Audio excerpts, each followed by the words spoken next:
هموطنان عزیز، در آستانه 27مین سالگرد استقلالیت دولتی جمهوری تاجیکستان که مقدسترین و بزرگترین جشن مردم تمدنساز تاجیک می باشد، کلی ساکنان سربلند تاجیکستان و هموطنان برون مرزیمان را صمیمانه تبریک می گویم.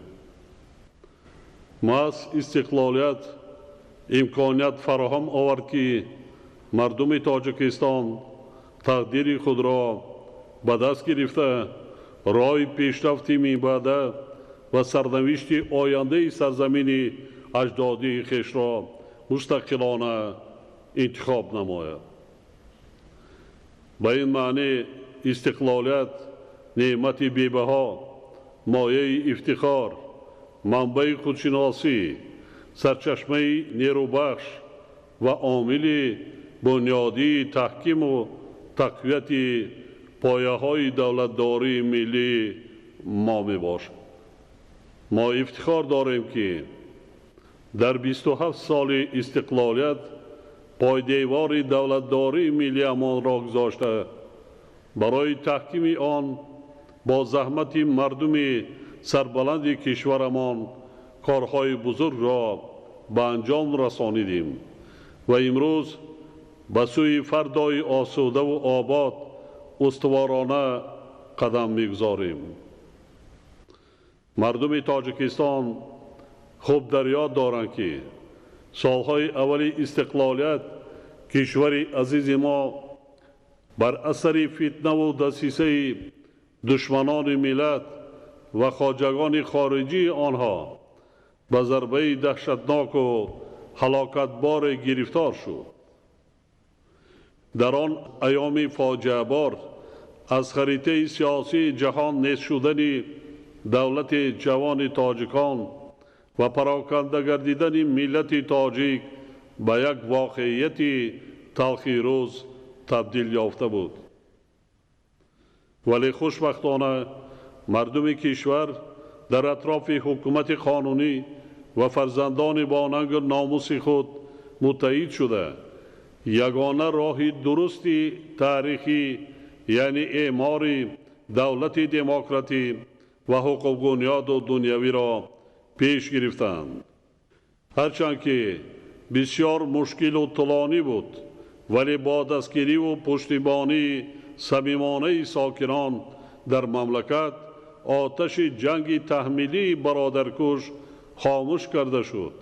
صلح و ثبات و همدیگر فهمی و وحدت ملی برقرار رمزهای دولت صاحب استقلال قبول گردیدند و برای رشد آینده دولت تشکل حس ملی و خودشناسی و خودآگاهی مردم زمینه‌های مساعد مهیا کرده شدند.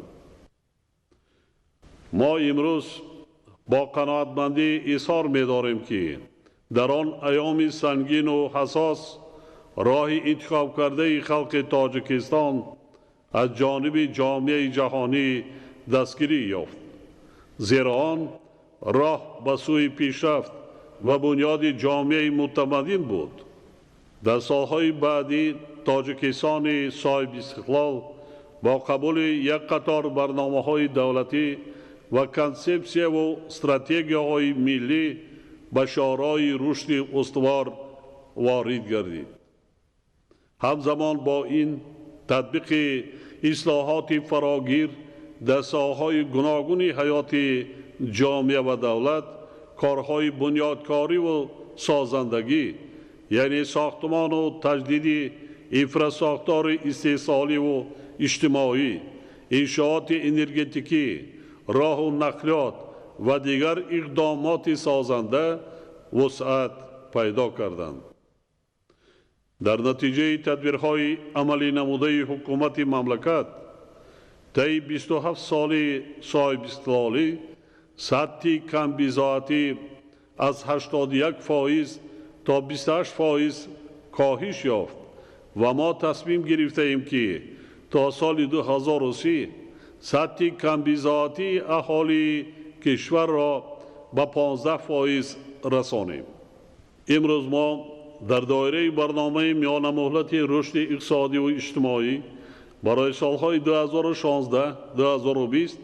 جهتی از مملکت اگراری و صنعتی به کشور صنعتی و اگراری تبدیل دادن تاجیکستان، یعنی بلند برداشتن نقش صنعت در تأمین ترقیات مملکت زمینه‌های ضروری را فراهم آورده ایستاده ایم. در این روند جهت به کار انداختن اقتدارهای نو برای ماندن استحصال نمودهای نوی محصولات رقابت پذیر و عوض کننده واردات، استفاده ثمرناک اقتدارهای موجوده، تقویت اقتدار صادراتی کشور و تشکیل جایهای کاری پرمحصول برای هموطنانمان همه تدبیرهای ضروری عملی شده ایستادند.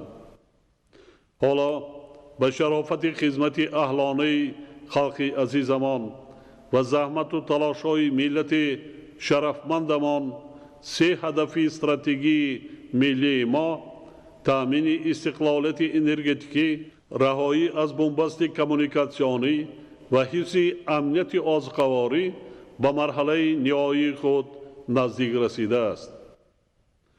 برای کشور صاحب استقلال ما سال 2018 در سمت سیاست خارجی سال تاریخی می باشد. ماه مارس سال جاری تطبیق تشبث 4 تاجیکستان دایر به حل یکی از مشکلات جدیدترین بشریت یعنی آب تحت عنوان 10 ساله بین المللی عمل آب برای رشد استوار سالهای 2018-2028 از طرف سازمان ملل متحد رسما آغاز گردید. یعنی ابتکار کشور ما در دوام 10 سال می بعد در مقیاس سیاره عملی می شود. همچنین ماه مارس سال روان سفر دولتی پرزیدنت جمهوری ازبکستان محترم میرزیایف شوکت میرامانویچ به کشور ما و ماه اوگوست سال جاری سفر دولتی پرزیدنت جمهوری تاجیکستان به جمهوری ازبکستان برگزار گردیده. در نتیجه مذاکرات سطح عالی تمام مشکلات و مسائل در دوام بیش از 2 ساله میان 2 کشور همسایه با وجود آمده حل و فصل و برطرف گردیدند. امروز تاجیکستان و ازبکستان نه تنها همچون همسایه های نزدیکترین با هم یار و برادر بلکه شریکان استراتژی می باشند که این البته مایه افتخار است. همدیاران ارجمند، تاریخ بشر ثابت نموده است که حفظ استقلالیت و آزادی کار بسیار سنگین و دشوار می باشد. از این لحاظ هر فردی با ننگ ناموس کشور باید به قدر این نعمت بی‌بها رسد و برای حمایت این دستاورد بزرگ تاریخی همیشه آماده باشد. مهمترین وظیفه شهروندی و قرض فرزندی هر یک ساکن مملکت بخصوص نورسان و جوانان از آن عبارت است که تاجیکستان عزیزمان را صدقاً دوست دارند و آن را چون گوهرک چشم حفظ نمایند. روند بسیار مرکب و پرپیچ و تاب جهانی شوی و تهدید و خطرهای طرف از آینده زمان معاصر ما را هشدار می‌دهند که نسبت به هر وقت دیگر هوشیار باشیم، زیرکی سیاسی را از دست ندهیم و دولت صاحب استقلال خود را از تأثیر تضادهای جهانی امروزه ایمن نگاه داشته به خاطر فردای آباد و آسوده سعی و تلاش بیشتر کنیم. امروز حفظ صلح و آرامی، ثبات سیاسی، تحکیم وحدت ملی و زحمت صادقانه و صافدلانه برای رشد دولت صاحب استقلال تاجیکان و بالاروی نفوذ و آبروی آن در عرصه بین المللی وظیفه هر یک شهروندی وطن دوست و با ننگ و ناموس کشور می باشد، چون که آینده آبادی سرزمین اجدادی امان از این عامل ها وابستگی مستقیم دارد. ما خرد و بزرگ کشور باید با خاطر استقبال ارزنده جشن 30 سالگی استقلالیت تاجیکستان محبوبمان باز هم بیشتر زحمت کشیم، کارخانه‌های نوی استحصالی بنیاد کنیم، اقتدار اقتصادی و امکانیت‌های صادراتی مملکت را تقویت بخشیم، جایهای نوی کار مهیا نماییم، سطح و صفت زندگی خلقمان را منتظم بلند برداریم، وطن عزیزمان را تا دوردستترین گوشه‌های آن آباد و پیشرفته گردانیم و ثابت سازیم که تاجیکستان همچون دولت صاحب استقلال در جامعه متمدن عصر 21 جایگاه و مقام شایسته خود را دارد.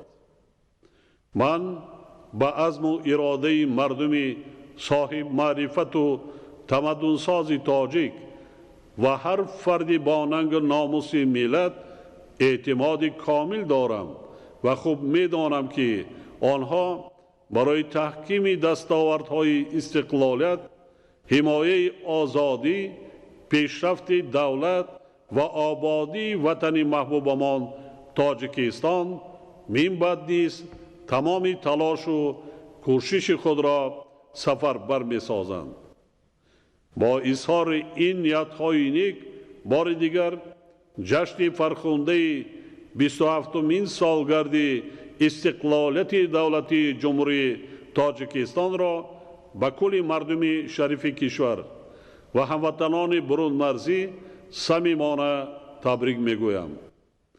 به خرد و بزرگ تاجیکستان صاحب استقلال تندرستی و سعادت روزگار و به کشور محبوبمان صلح و ثبات ابدی، وحدت جاودانه ملی و پیشرفت و ترقیات روزافزون آرزو می نمایم.